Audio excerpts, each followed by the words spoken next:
Now, what happens when you are a senior player in a team sport and you get injured, forced to miss an entire tournament? A replacement is named. The show must go on, of course. But what if the replacement does something brilliant? Is your place in the team in jeopardy? And has he or she taken your spot? Is your place as a senior a given to be taken back when you do return? A lot of the answers to those questions reflects the team culture. How transparent is the sporting system and how solid is the foundation?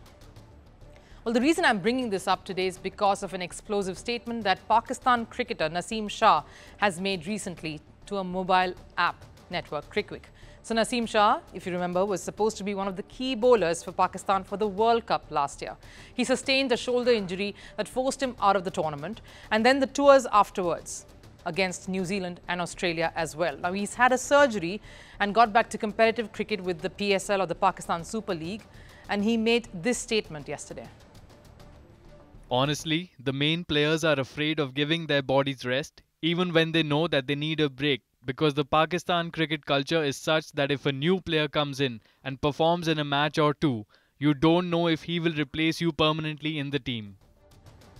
That is a very scathing remark on not just Pakistan cricket but the entire system itself. He's basically saying that there is no sense of security in the system. There is no assurance, no faith. Players play on faith. You can only get the best out of your team if you give them the confidence that they belong here, that they will not be discarded, that there will be transparency, that the interest of the player and his or her betterment is paramount. Naseem Shah is a key bowler for Pakistan. His statement right after his comeback from injury has sparked controversy. He also says that there is fear that if the players are allowed to rest, their careers will be over.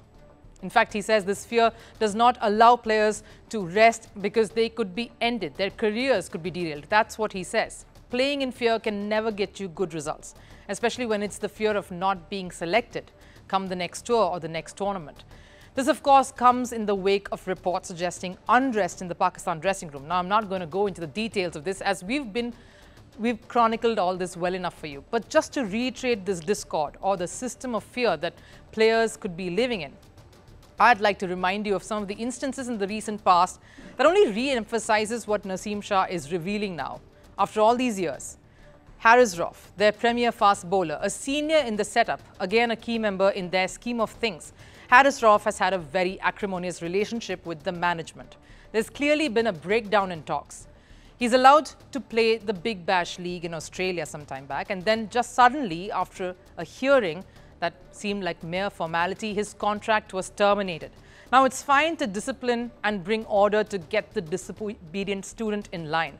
But the events that unfolded clearly showed a lack of communication and clarity between the player and the board or the management. The matter could have been handled differently in a way that really didn't mean that Haris Rauf would have to play in fear thereafter, or worse, push his body just to retain his place in the squad, in the team more specifically. That is what Naseem Shah is referring to here. In fact, he says he himself realized as much because when he went for surgery, the tear in his shoulder was a troubling 4 to 5 centimeters wide. Babar Azam, Pakistan's premier batter and the captain who took the team to world #1 ranking last year, was sacked after a poor showing at the World Cup. Not just him, everybody at the helm at the top were asked to leave. Now, we understand an overhaul if there is a vision and a thought process that follows it. But what happened next was a stopgap replacement in Mohammad Hafiz, the former cricketer. He rubbed all players the wrong way and was also sacked. Reports have emerged that former Aussie all-rounder and World Cup winner Shane Watson, as well as West Indies all-rounder Darren Sammy, a captain himself, have turned down offers from the PCB, the Pakistan Cricket Board, to take up a coaching gig with the Pakistan cricket team. Some reports quoting sources in the PCB say that Watson had almost agreed and had come on board. The finances were discussed and it was just a matter of signing across the dotted line. But then, once the financial details got leaked to the media all over, Watson suddenly made a U-turn and cited commentary commitments and refused the offer. I guess this kind of transparency is not what he was hoping for. But even so, what could be preventing them from taking up an offer from the PCB? My understanding, any volatile situation is bound to explode one way or another. A sense of impatience and history of unrest cannot be invitations for the best to come on board.